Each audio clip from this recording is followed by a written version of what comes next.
Whatever it is that God has led you to do, it's for you.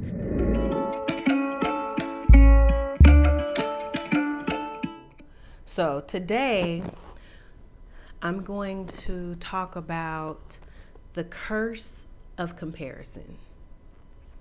This came to mind. I've been trying to jot down ideas as they come to me, but the curse of comparison for me has been heavy, especially after you turn 40, because you feel like at a certain point in your life, especially once you reach like a milestone 30, 40, or whatever, you have like this plan laid out for your life. And especially if you've been working in a career, a job, or building a business for a long period of time, you feel like, okay, by the time I hit 40, 50, I should be set. My goal should be met, right?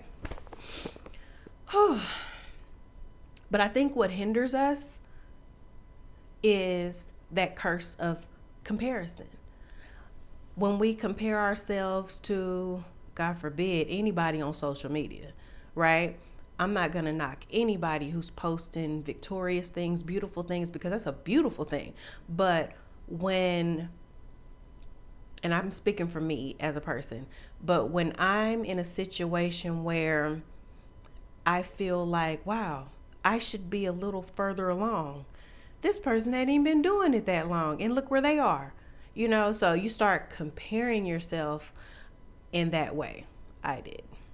So one thing I can say about me as far as the curse of comparison, I call it a curse because we shouldn't compare ourselves to anybody or anything, because we are beautifully made and God created us to be just that, beautifully made within ourselves, right? And that's easy to say. But when you feel like you're not fulfilled and you're not happy where you are in life, especially at a certain age, you tend to compare, and that's just being real. And I know for me, I always saw myself at this point, after having serenity, the goals kind of shifted and changed. But, I've worked hard all my life, and I just knew we'd be in our home that I own. I have yet to own a piece of property. It seems like every time I would try to buy something, whether it was a condo, townhome, small home, whatever, something happened. It's just like, I'll say something like the most recent, I was really looking into it because we were moving out of the apartment we were in.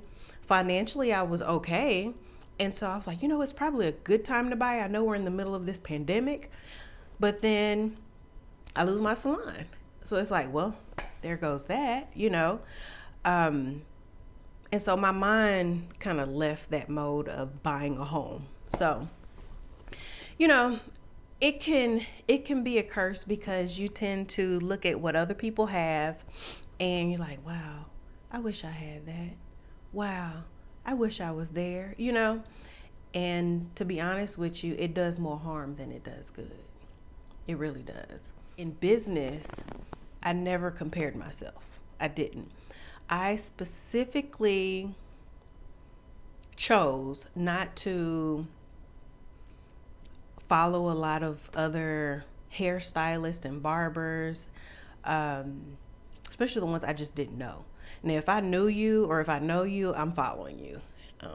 If we've worked in the same atmosphere or we've met on a photo shoot, of course, I'm going to support you. And it's not that I don't want to support those others, but I know if I'm looking at images, videos of individuals that are doing the same thing as me, then I might be in that mindset to start comparing when my work shouldn't be compared to anybody else's work because that's my work. Their work shouldn't be compared to anybody else's work, in my opinion.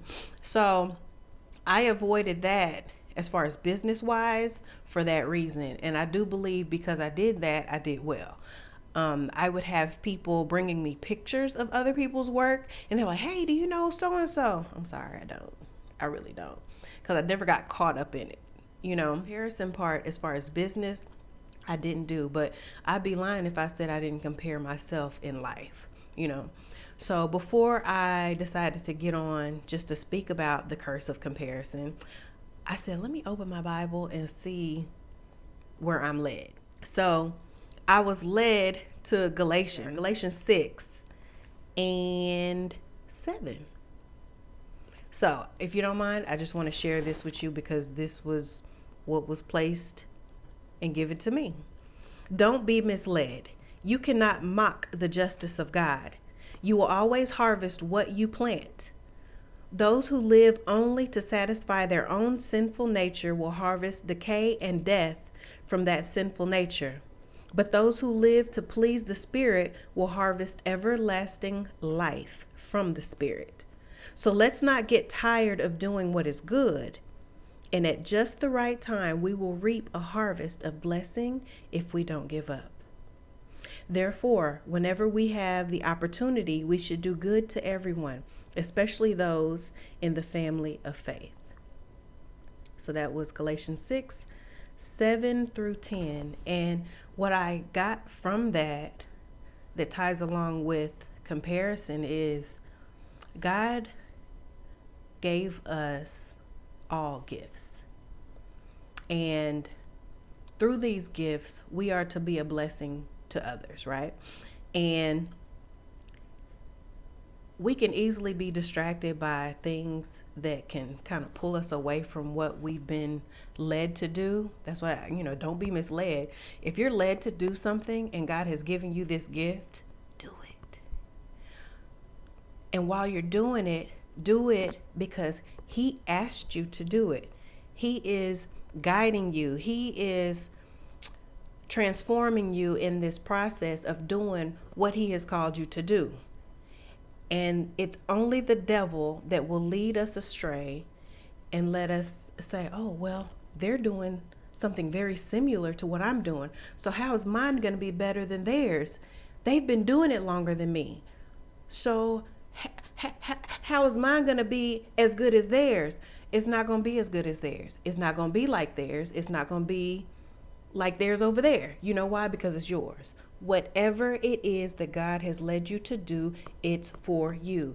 So comparing yourself to other people and other things is only going to diminish that light that God has put inside of you. You know what I'm saying? So we're doing this for Him. I'm doing this for Him. Child, I'm so uncomfortable right now. So I have to, let me tell you, I have to get up on these filming days because He told me to get dressed up like I'm going, not even to work, because I didn't even do all this for work, but I'm doing this for y'all. And I'm doing this for God. Because if you look the part, you feel good. I put perfume on, feeling good. So God has led me in this particular journey because there's something that somebody needs to get out of it. And even if that somebody is me, and I will be doing myself and you guys a disservice if I start comparing my channel to other channels. I support channels, but I'm not going to compare my channel. I support people, but I'm not going to compare me to other people. Does that make sense? So I say that to you as well. In whatever journey you're in, if it's a new journey, if it's a continued journey, if it's an older journey, if it's God-led, I say if it's God-led, be true to what that journey is, because you never know what you're going to get out of it or how you can help somebody else within your journey. The curse of comparison is real, and we don't want anything that will quote unquote curse us, because we don't want to get put in a box. We don't want to, and we don't want to disappoint God. Forget being put in a box. We don't want to disappoint God by not doing what we've been led to do. We have a harvest. We've planted,